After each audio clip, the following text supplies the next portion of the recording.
My name is Lillian Carter. I own Carter Colors, a company that's made a big splash in the world of art supplies.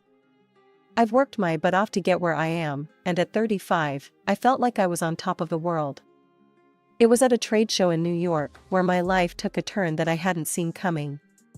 Walking through the crowded venue, I could hear the buzz about the latest trends in art materials. That's where I bumped into Ethan Gray. You could say he was famous, or more like infamous, in the art circles. His paintings sold for thousands, and his personal life filled just as many gossip columns. Lillian Carter, right? Ethan's voice cut through the noise as he approached my booth, his eyes scanning the vibrant display of aerosol paints. That's me, I replied, extending a hand. And you're Ethan Gray. Seen your work, heard a lot more. He flashed a grin, his gaze still lingering on the cans. We ended up talking over drinks after the show. Ethan was charming, no doubt about it, and he knew how to make a girl feel like she was the only one in the room. So, Lillian, how'd you get into this gig? Ethan asked, swirling his drink. Started in my garage. Just me, some paint, and too many ideas. Now it's this, I said, spreading my arms wide. What about you? Always a painter? Kind of fell into it, he shrugged. But let's talk more about you. Your stuff's everywhere. Bet you're killing it. The conversation flowed as easily as the drinks, and by the end of the night, I was pretty taken with him. Ethan wasn't just interested in my business, he seemed genuinely into me. It was refreshing, considering most men were either intimidated or just wanted to talk shop. A few months flew by, and Ethan was everywhere I was. Art shows, gallery openings, you name it. He always made sure he was seen with me, and I won't lie, I liked the attention. One evening, as we closed down a particularly successful gallery event, Ethan pulled me aside. The room was buzzing with the last few art enthusiasts, but he had that look in his eyes that said he needed to talk. Lillian, these past months with you have been incredible, he started, his voice low. You're amazing, you know that?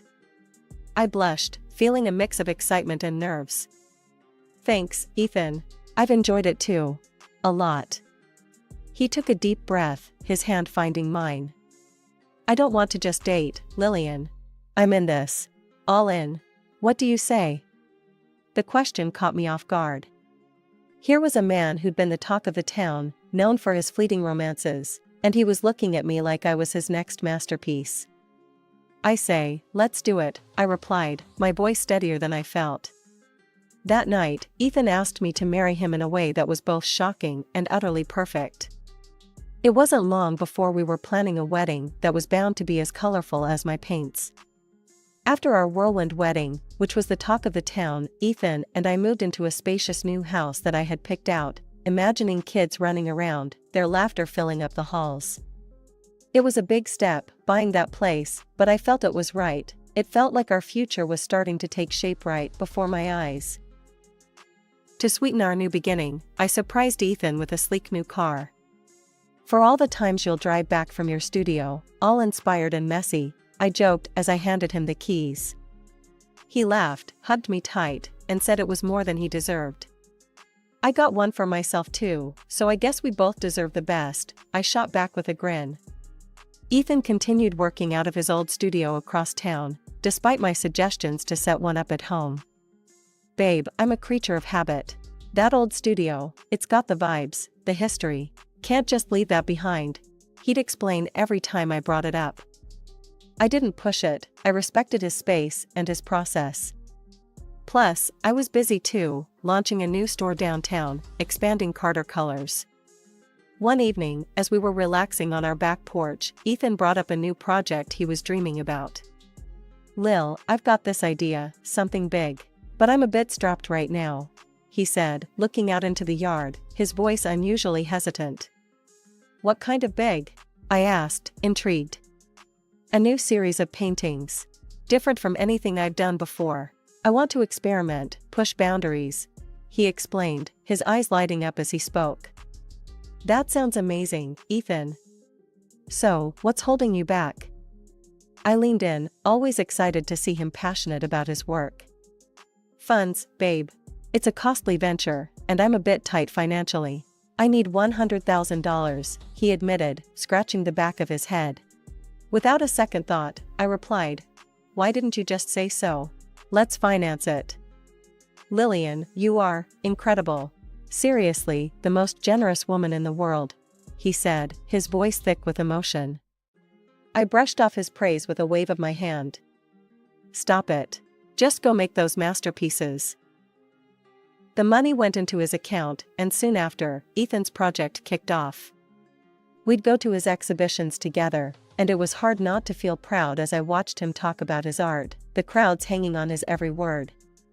I felt like we were a power couple, making our marks in our respective fields.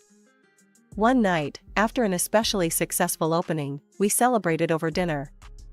"You see, Lil, this is all because of you. You inspire me," Ethan said, reaching across the table to squeeze my hand. "Nah, it's all you, babe.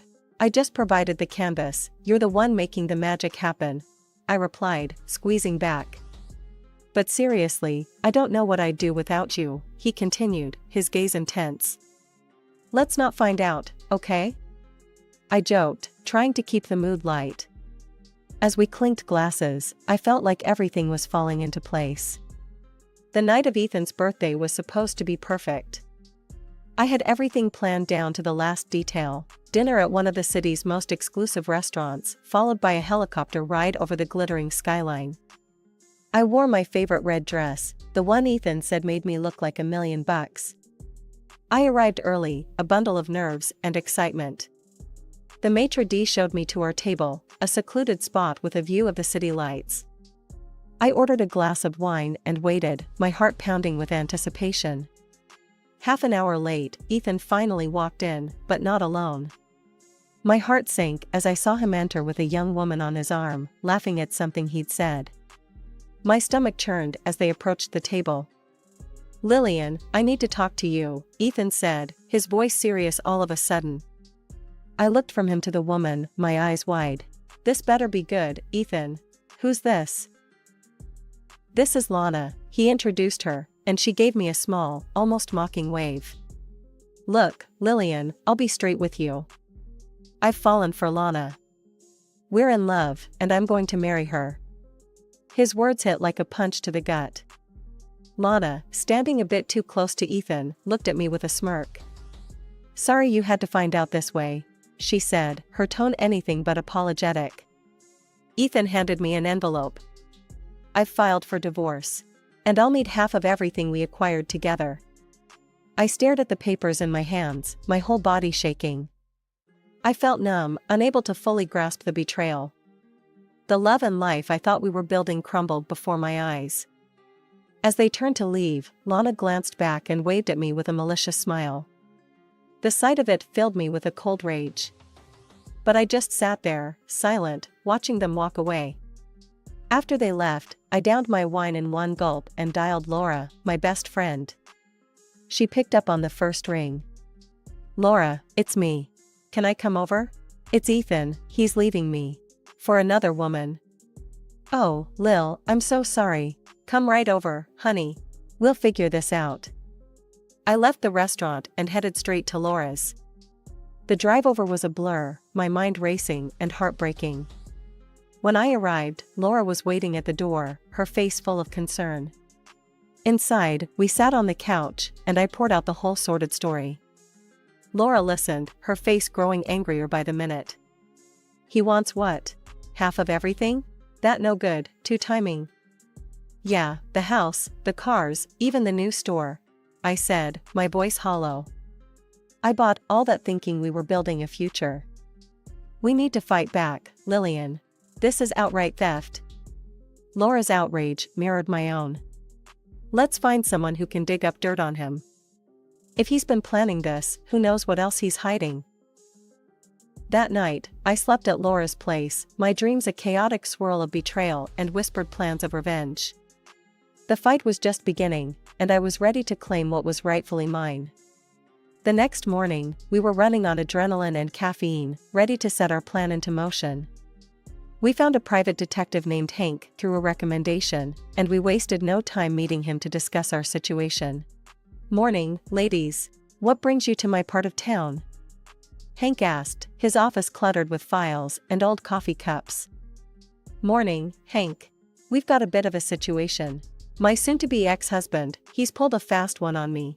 I began, trying to keep my voice steady. Laura jumped in, her voice firm. We need dirt, Hank. The kind that sticks. This guy's been playing my friend here for a fool, and we're not about to let him get away with it. Got it. Names, places, any details you've got. I'll start digging. Hank's fingers flew over his keyboard as we provided him with everything he needed. Over the next week, Laura and I were on edge, waiting for any news.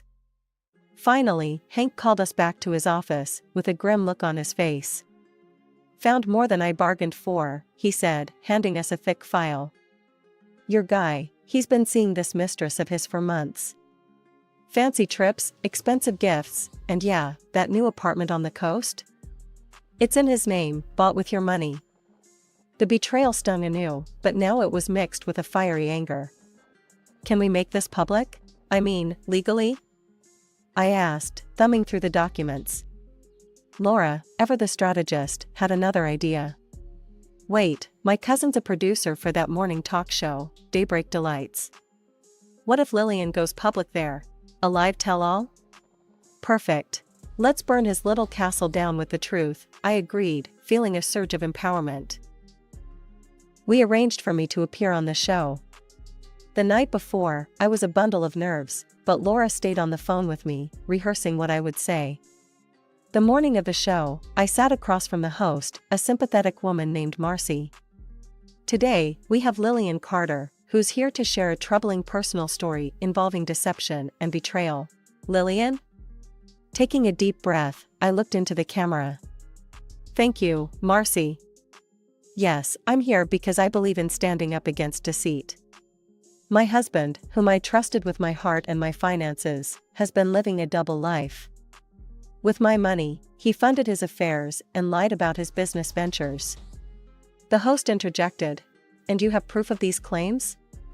I nodded, passing over the documents Hank had compiled. Receipts, bank statements, even property deeds. All funded through the money I gave him, believing in his integrity.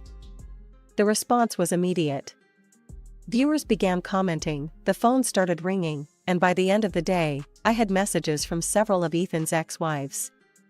They shared similar stories of deception and theft. Bolstered by public support, I filed a lawsuit against Ethan for fraud. The case quickly became a local sensation, with more and more people coming forward with their own encounters with Ethan's duplicity. After the initial bombshell on Daybreak Delights, the story of Ethan's duplicity spread like wildfire. Other women, once silenced by fear and shame, now stepped forward, eager to share their stories on the very platform that had emboldened them. The talk show's producers, sensing the depth and reach of the story, organized a special segment. It wasn't just about me or Ethan, it was about a pattern, a repeated betrayal that spanned years and victims. I stood backstage, listening to the quiet murmur of the other women gathering, their voices a mix of nervousness and resolve. Lillian, you ready for this? Laura asked, her hand reassuring on my shoulder. As I'll ever be, I replied, taking a deep breath. It's not just my fight anymore. We walked onto the set, a chorus of applause greeting us. Marcy, the host, welcomed each of us with a warmth that eased some of the tension from our shoulders. Ladies, thank you for being here today, Marcy started, her voice serious, her eyes sweeping across the group. What you're doing is incredibly brave. Lillian, can you introduce us to these courageous women? With a nod, I turned slightly to address the audience, both in the studio and beyond the cameras. These women, like me, were charmed by a man we thought we knew. But behind the love and promises were lies that cost us more than just broken hearts. They cost us our trust, our security. One by one, the women shared their tales. The pattern was starkly similar: whirlwind romances, quick commitments, and then the slow, painful realization of being used. He told me he needed money for a new gallery, one woman said, her voice faltering. I sold my late mother's jewelry to help him. And then he vanished. Another spoke up, her anger palpable. He said he was investing in our future, but he was funding his lavish trips with his mistresses. The trial that followed was a media spectacle. Ethan, with his slick lawyers and smoother talk, tried to paint himself as the misunderstood artist, but the evidence was overwhelming. The judge ruled in our favor, recognizing the systematic deception Ethan had woven into our lives. The court finds the defendant guilty of fraud and orders restitution to the victims, the judge declared, her gavel a satisfying sound in the heavy silence that followed. However, the aftermath was as surprising as the ordeal itself. Ethan's notoriety, rather than crippling his career, seemed to enhance it. His art, now more infamous than ever, skyrocketed in value. The scandal, it seemed, was a perverse sort of publicity. Months after the trial, Ethan's voice unexpectedly filled my living room, his laughter ringing through the phone in a call I never expected to receive. "Lillian, darling, I must thank you," he sneered, his voice oozing false sweetness. "What are you talking about, Ethan?" I replied, my grip tightening around the phone. "Oh, come now. Thanks to your little stunt, my paintings are selling at triple the price. Scandal really does wonders for the art world," he boasted, arrogance dripping from every word. I was silent, processing his audacity. "And to top it off," he continued, the smirk practically audible, "I've married again. A young, beautiful thing. Far superior to you in every way." His words were meant to wound, and they did, momentarily. But as he laughed and hung up, a fire built inside me. Hank called on time, at a time when I was considering new ways to get back at Ethan. "Lillian, you're gonna want to sit down for this," Hank's voice was thick with urgency. "What's up, Hank? What did you find now?" My heart skipped a beat, wondering what bombshell was left to drop. "It's big, Lil. I mean, career-ending big for Ethan. Meet me as soon as you can," he said. I agreed, curiosity and a twinge of that old, familiar rage stirring in my belly. At Hank's office, the evidence laid out was undeniable, shocking even to me, seasoned by now in Ethan's capacity for deceit. But this was different. This was massive. Armed with the new information, I couldn't just walk away. Not when justice was screaming to be served one final time. The opportunity came sooner than expected. Ethan was being celebrated at a high-profile art exhibition. Politicians, business moguls, the who's who of society would be there. And so, I decided, would I, with a +1 whose identity would shake the very foundations of Ethan's pretentious little empire. The night of the exhibition, I was a bundle of nerves and resolve. Beside me was Alex, a shy, young artist with a brilliant talent and a significant role in the night's unfolding drama. As we entered, Ethan, ever the charmer, was surrounded by admirers, his new wife, Lana, glittering beside him. Ethan's eyes narrowed the moment he saw me, his smile faltering as he noticed Alex. His discomfort was palpable, and he looked like he'd seen a ghost. As the speeches began, I felt every heartbeat, every tick of the clock acutely. When it came time for Ethan to speak about his original works, I knew it was showtime. "Excuse me, can I have a moment?" I stepped forward, microphone in hand, my voice steady. The room fell silent, all eyes on me. "Thank you," I began, smiling sweetly at the confused faces around me. "I know you're all here to honor Ethan, but I want to introduce you to someone very special. Alex, come up here." Alex joined me, his nervousness clear but his resolve strong. I nodded at him, and he began the slideshow he'd prepared. The first slide displayed a familiar painting, one Ethan claimed as his own. "Lovely, isn't it?" I continued, as slide after slide showed beautiful artworks. All created by Alex here, not by Ethan. The revelation that Ethan Gray had no original talent and had been passing off someone else's art as his own hit the crowd like a tidal wave. The grand hall, once filled with the murmur of admiration, was now abuzz with shock and indignation.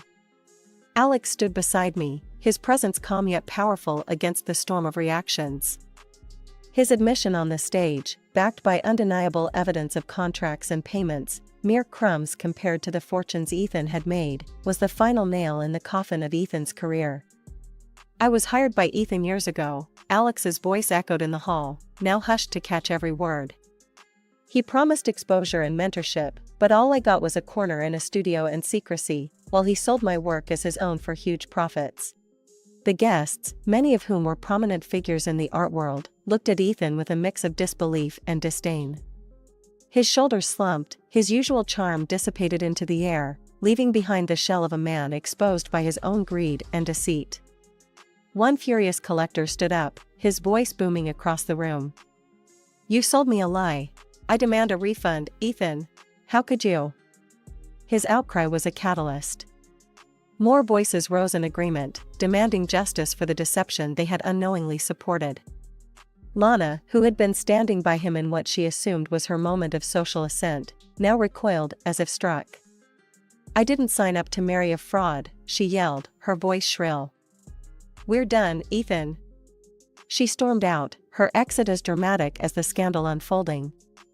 Reporters, quick to sense the magnitude of the scandal, began furiously taking notes, their cameras flashing. The air was electric, charged with the thrill of downfall and the drama of truth unveiled. Seeing an opportunity not just for vengeance, but for rightful recognition, I stepped forward once more, seizing the moment to turn the tide. "Ladies and gentlemen," I began, my voice clear and commanding over the noise. "Tonight has been a revelation not just of deceit but of true talent. This young man, Alex Mercer, is the real artist behind the paintings you've admired tonight." The room quieted, eyes turning to Alex, who stood a little taller under the gaze of the art world's elite. As his agent, I'm proud to present his genuine work, not just for sale, but for the recognition he rightfully deserves. We welcome galleries, collectors, and art lovers to support true talent, unshadowed by deceit. The shift in the room was palpable. Curiosity replaced shock, and several gallery owners and art dealers approached us, their expressions one of intrigue and respect. "Mr. Mercer, could we discuss potential exhibitions?" one gallery owner asked, her tone eager and genuine. "Absolutely," I replied, smiling at Alex, who was finally receiving the recognition he deserved. As the crowd began to buzz with positive murmurs and discussions of potential deals, I looked over at Ethan, now a bystander in his own downfall. His empire, built on lies and exploitation, had crumbled. 4 years had flown by since that explosive night at the exhibition. Life, it seemed, had settled into a rhythm more beautiful and fulfilling than I ever could have imagined. Alex and I, now not just partners in business but in life, had woven our paths together. The morning light filtered through our bedroom window, casting playful shadows on the wall. Alex, already awake, was sketching by the window, his fingers moving deftly over the paper. Our little boy, Max, was already sitting at the table, munching on his breakfast. "Mommy, look." Max held up his crayon masterpiece, colors sprawling across the page in wild abandon. "That's amazing, buddy. You're gonna be just like Alex," I said, ruffling his hair. Alex joined us, placing a kiss on my head and then on Max's. "He's got your creativity, Lillian. We might have a little artist on our hands." Life had indeed been kind, but it wasn't just our family flourishing. Alex's career as an artist had skyrocketed, his genuine talent now recognized and celebrated far and wide. And me, stepping into the role of his agent, I found a passion for advocating and nurturing real talent, something that gave me a deep sense of fulfillment. As we sat at the breakfast table, the phone rang. I answered, still smiling from our morning banter. "Lillian Carter," I greeted. "Lillian, it's Diane from Galleria Moderna. We just wanted to confirm Alex's solo exhibit next month. We're expecting a massive turnout." "That's fantastic, Diane. We're all set on our end. Alex has some incredible pieces ready to go," I replied, my heart swelling with pride. After the call, I looked over at Alex, who was now helping Max with his crayon choices. "Another packed house expected, Mr. Mercer. Seems you're the man of the hour, yet again." Alex chuckled, wrapping an arm around me. "Only because I have an amazing agent. And the best family a guy could ask for." Our lives were a stark contrast to the chaos that had engulfed Ethan. Plagued by lawsuits from galleries, museums, and private collectors, his world had crumbled. The last we heard, he had fled the country, a broken man chased away by the weight of his own deceit. The scandal that once threatened to stain my life had instead cleared the path to this new beginning. I had not only found success in business, but had found love and built a family on foundations of trust and genuine support.